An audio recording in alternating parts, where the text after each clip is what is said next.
ये कहानी है एक ऐसे अजीब-व-गरीब शख्स की जिसके पास सिर्फ $800 थे और सिर्फ 2 हफ्तों बाद वो बन जाते हैं $350 मिलियन। ये कोई फिल्म नहीं, ये एक दावा था, एक ऐसे शख्स का जिसे बाद में FBI ने गिरफ्तार कर लिया। इस आदमी का नाम था एंड्रियो कार्लसन। लेकिन असल कहानी पैसों की नहीं है। असल कहानी वहां शुरू होती है जब उसने एक जुमला कहा, हैरानकुन और चक्रा देने वाला, मैं मुस्तकबिल से आया हूं। मार्च 2003 में FBI ने उसे गिरफ्तार किया।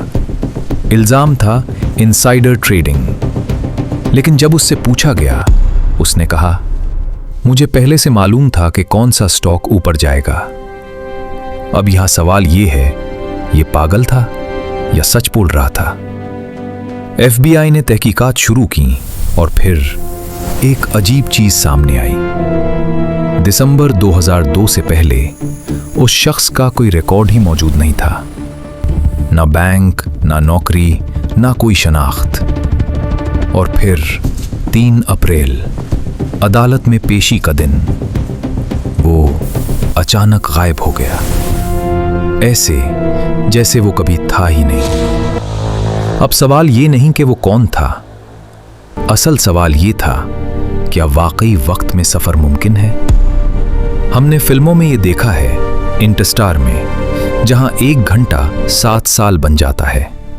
बैक टू द फ्यूचर में, जहां एक मशीन तुम्हें माजी में ले जाती है। लेकिन हकीकत इनसे थोड़ी मुख्तलिफ है। एक साइंसदान आया जिसने वक्त को ही बदल दिया। नाम था एल्बर्ट आइंस्टाइन। उसने कहा, वक्त एक जैसा नहीं होता, ये बदलता है। इसे कहते हैं टाइम डायलेशन। अगर तुम बहुत तेजी से सफर करो तो तुम्हारे लिए वक्त सुस्त हो जाएगा। 1971 में एक एक्सपेरिमेंट हुआ। 2 घड़ियां एक जमीन पर रखी गईं, दूसरी जहाज में। जब वापस कंपेयर किया गया तो दोनों का वक्त मुख्तलिफ था, यानी वक्त वाकई बदल सकता है। अब जरा इमेजिनेशन यूज करो। तुम एक स्पेसशिप में बैठे हो और वो रोशनी की रफ्तार के करीब जा रही है। तुम्हारे लिए 10 साल गुजरते हैं, लेकिन जमीन पर हजारों साल। यही है फ्यूचर टाइम ट्रैवल। लेकिन माजी, यहां कहानी मुश्किल हो जाती है। स्टीफन हॉकिंग ने एक एक्सपेरिमेंट किया।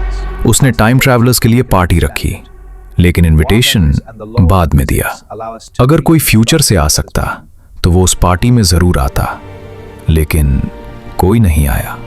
इसका मतलब शायद माजी में जाना मुमकिन नहीं, क्योंकि यहां एक मसला आता है, पैराडॉक्स। अगर तुम माजी में जाकर अपने दादा को मार दो तो तुम पैदा कैसे हुए? और अगर तुम पैदा ही नहीं हुए तो मारा किसने? ये लॉजिक को तोड़ देता है। कुछ साइंसदान कहते हैं शायद एक नई यूनिवर्स बन जाती है, लेकिन ये अभी सिर्फ थियरी है। अब वापस आते हैं एंड्रियो कार्लसन पर। सच क्या था?